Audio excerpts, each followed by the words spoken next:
BCA करना चाहिए या नहीं। Hello everyone, welcome back to the channel. आज हम डिस्कस करेंगे BCA के बारे में सब कुछ। BCA क्या होता है, क्या BCA सच में इतना वर्थ इट है भी या नहीं, जॉब्स और सैलरीज मार्केट क्या देता है एक BCA ग्रेजुएट को, एंड सबसे इम्पॉर्टेंट, क्या आपको BCA करना चाहिए या नहीं, और क्या आपके लिए BCA सही रहेगा या नहीं, ये सब कुछ बताऊंगा मैं इस वीडियो में। शुरुआत करते हैं कि BCA क्या होता है। देखो भैया, सिंपल सा है। BCA एक 3 साल का बैचलर डिग्री है। 3 साल की इस डिग्री में आपको बहुत कुछ सीखने मिलता है, जैसे कि बहुत सारे लैंग्वेजेस आप इसमें सीख सकते हो। C हो गया, C++, जावा, पाइथन, फिर एंड्रॉयड एप्लीकेशंस कैसे बनाना है। उसी के साथ आपको DSA, सॉफ्टवेयर डेवलपमेंट किस तरीके से होता है, इनसे रिलेटेड सारे सब्जेक्ट्स होंगे। अब बात करते हैं कि एडमिशन प्रोसीजर क्या होता है। तो बहुत ही सिंपल, 2 तरीके से एडमिशन प्रोसीजर होता है अलग अलग यूनिवर्सिटीज़ का। कोई यूनिवर्सिटीज़, कोई कॉलेजेस 12th के मार्कशीट के बेसिस पे, 12th के परसेंटेज के बेसिस पे आपको एडमिशन दे सकती है। किसी किसी यूनिवर्सिटीज़ में कुछ एंट्रेंस एग्जाम आपको क्रैक करना होता है। रही बात फीस की, तो ऑन एन एवरेज 1 लाख से 2 लाख रुपए फीस होता है पूरा डिग्री का मिला के 3 साल का। अब किसी किसी कॉलेजेस में इससे भी कम फीस चार्ज होती, किसी किसी कॉलेजेस में इससे ज़्यादा भी फीस चार्ज करते हैं। अब बात करते हैं कि क्या सच में BCA वर्थ इट है या नहीं है एज कंपेयर टू BE और BTech। तो भैया देखो, सिंपल सा रूल है। BE BTech का जो डिग्री है 4 साल का है।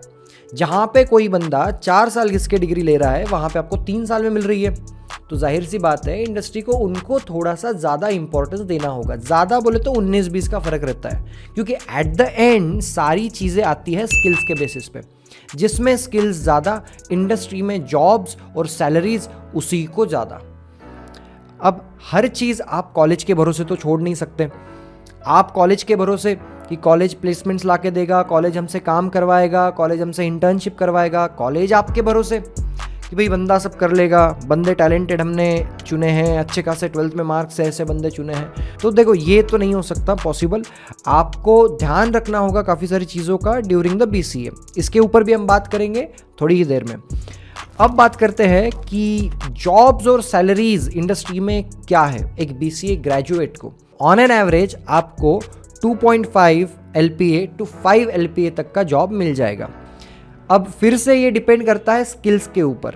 अगर आप में बहुत ही कम स्किल है तो आप इससे नीचे भी जा सकते हो, और अगर आप में बहुत अच्छा स्किल है, आप में कोई स्पेशलिटी है, मान लो आप रिएक्ट में आपने स्पेशलिटी कर ली है या आपने पाइथन में ज़्यादा स्पेशलिटी कर ली है, तो अकॉर्डिंगली आपका पैकेज 10 लाख 20 लाख तक भी जा सकता है। There is a no bar for skilled person in this industry. तो ये हो गया अपना सैलरीज का। अब बात करते हैं कि क्या आपको सीखना चाहिए, मतलब क्या क्राइटेरिया है कि खुद को इवैल्यूएट कैसे करें कि आप BCA के लिए बने हो या नहीं। तो सबसे सिंपल बात, सबसे पहला मैं बताता हूँ, काफ़ी लोगों को मैथ जो होता है वो काफ़ी हार्ड जाता है। Maths is a very hard for few people, ठीक है। जिन लोगों के लिए भी जाता है मैथ्स मुश्किल जाता है, तो ऐसे लोग BCA कर सकते हैं, क्योंकि जो इंजीनियरिंग में M1, M2, M3 जैसे सब्जेक्ट्स हैं वो आपको BCA में फेस नहीं करना पड़ता है। BCA में अगर गलती से मैथ आपके करिकुलम में रहा भी तो स्टैटिस्टिक्स रहेगा, जैसे कि प्रोबेबिलिटी, सेट्स, ग्राफ्स, ये सारी चीज़ें आपको इसमें होगी मैथ रिलेटेड। दूसरा क्राइटेरिया ये है कि अगर आपको ज़्यादा टाइम इन्वेस्ट नहीं करना है बैचलर डिग्री में, आपको कम से कम टाइम में 3 साल का ये डिग्री है आपको मिल जाएगा। वही अगर BE BTech अगर देखा जाए तो उनको 4 साल जो है इन्वेस्ट करना पड़ता है। थर्ड पॉइंट ये है कि BE BTech से BCA का जो फीस स्ट्रक्चर है वो थोड़ा सा कम है। दैट मीन्स अगर आप ज़्यादा इन्वेस्ट नहीं करना चाहते हो बैचलर्स डिग्री के ऊपर, ज़्यादा पैसे नहीं लगाना चाहते हो, तो आप BCA कर सकते हो। और एक बात ये कि अगर आप आर्ट्स या कॉमर्स से बिलोंग करते हो, मतलब आपने जो 11th-12th अपना किया है वो आर्ट्स या कॉमर्स से किया है और अब आपको स्विच करना है टेक्नोलॉजी में, तो BCA आपके लिए बहुत अच्छा ऑप्शन रहेगा। तो कंक्लूजन ये है कि BCA एक डिमांडेड डिग्री है अगर आपको सॉफ्टवेयर या फिर टेक्नोलॉजी डोमेन के अंदर जॉब लैंड करना है। तो इन केस अगर मान लो कि आपने अपना माइंडसेट बना लिया है BCA करने का, या फिर आपने ऑलरेडी एनरोल कर दिया है, तो आपको किन चीज़ों का ध्यान रखना है। तो क्योंकि ये 3 साल का डिग्री है तो अपन ईयरली बात करेंगे कि कौन से ईयर में क्या करना चाहिए।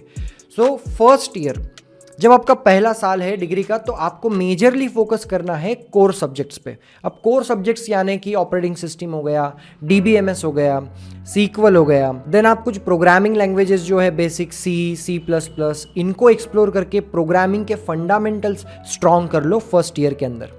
जैसे ही आप सेकेंड ईयर में आते हो, सेकेंड ईयर में you should seek for some speciality, कि आपको किस में स्पेशलिटी करनी है ये फिगर आउट आप कर लेना। सेकेंड ईयर में मान लो आपको वेब डेवलपमेंट में इंटरेस्ट आ रहा है तो उसी से रिलेटेड सारे टेक्नोलॉजी सीखो, या कोई स्टैक पकड़ लो। आपको अगर इंडस्ट्री में जॉब करना है तो कोई स्टैक आपको सीखना पड़ेगा। स्टैक यानी आपको बहुत सारे टेक्नोलॉजीज सीखने पड़ेंगे।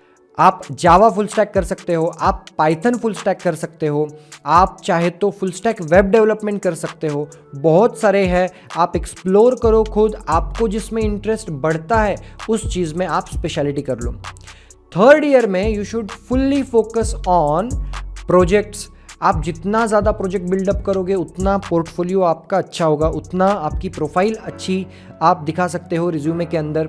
आप चाहे तो ओपन सोर्स प्रोजेक्ट में कंट्रीब्यूट कर सकते हो। आप इंटर्नशिप्स ढूंढो, और इंटर्नशिप ढूंढते वक्त ये मत करना कि भैया पैसा कितना दे रहे हो पहले बताओ। नहीं भाई साहब, आपको एक्सपीरियंस की ज़रूरत है। आप पहले एक्सपीरियंस लेना चाहते हो, पैसा तो आता रहेगा, पैसा का क्या है, पैसा आता रहेगा भैया। Okay, on the point now. पैसे पे फोकस मत करना, स्किल्स पे और एक्सपीरियंस पे फोकस करना ड्यूरिंग द थर्ड ईयर। अब ये हो गया, इन चीज़ों का अगर आपने प्रॉपरली ध्यान दिया तो आपको बीसीए के बाद 100% जॉब लेने से कोई नहीं रोक सकता। ओनली इफ अगर आपने ये सारी चीज़ें की है, अपने स्किल्स के ऊपर फोकस किया है तो। आफ्टर बीसीए क्या करना है? अब बीसीए मान लो आपने सक्सेसफुली कर लिया तो बीसीए के बाद आप क्या कर सकते हो? तो दो ऑप्शन है, स्ट्रेट ऑप्शंस जो मैं आपको बताऊंगा। आप जॉब के लिए अप्लाई कर सकते हो डिपेंडिंग ऑन स्पेशलिटी जो आपकी है, अकॉर्डिंगली आप जॉब ढूंढ लो। या फिर और एक मस्त ऑप्शन है फ्रीलांसिंग। अगर आपने बहुत सारे प्रोजेक्ट्स पे काम किया है, आपको पूरे स्टैक का, पूरे टेक्नोलॉजीज़ का प्रॉपर एक्सपोजर आ चुका है, तो आप फ्रीलांसिंग कर सकते हो। भैया फ्रीलांसिंग करके लोग बहुत पैसा कमा रहे हैं। अगर आपने वेबसाइट बिल्ड करना जान लिया कैसे करना है, तो आप फ्रीलांसिंग करो, वेबसाइट्स बिल्ड करके लो और खूब पैसा कमाओ। वो भी एक तरीका है अपना करियर सेट करने का।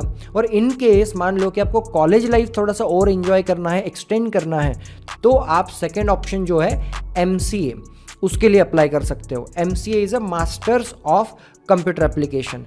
जो आपने BCA में सीखा उसी के थोड़े से एडवांस टॉपिक्स आपको MCA में होंगे। अब डिपेंडिंग ऑन द यूनिवर्सिटीज़, कहीं पर ये 2 साल की डिग्री है तो कहीं पर ये 3 साल की डिग्री है। बट मेरा अगर आप पॉइंट ऑफ व्यू जानना चाहोगे तो मैं थोड़ा सा पोस्ट ग्रेजुएशन को लेके नहीं सोचता हूँ। मैं सोचता हूँ कि student should focus on skills. Student ने स्किल पे अगर ज़्यादा फोकस किया तो 2 साल में इतना स्किल कैपेबल होगा कि उसको MCA के बाद जो पैकेज मिलने वाला है उससे कई ज़्यादा पैकेज स्किल बढ़ाने के बाद मिलेगा। अब अगर मान लो BCA के बाद आपने अगर जॉब के लिए अप्लाई किया तो आपको मान लो कि 3 लाख का पैकेज मिल रहा है, और वही आपने MCA किया तो जाहिर सी बात है आपका 1 से 2 लाख का डिफरेंस आएगा। अगर इधर 3 लाख है तो इधर 5 लाख मिलेगा। बट आप ये भी बात ध्यान में रखना कि MCA सीखने के लिए आपको पैसा, टाइम, एफर्ट इन्वेस्ट करना पड़ेगा।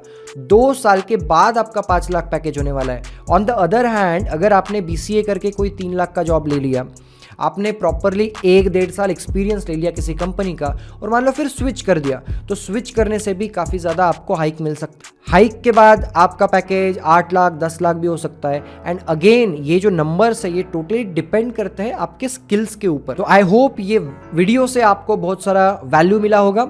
अगर नए हो तो सब्सक्राइब करो और please like the video, because अच्छा लगता है। मैं मिलता हूँ आपको अगले वीडियो में, तब तक के लिए स्किल्स बढ़ाते रहिए।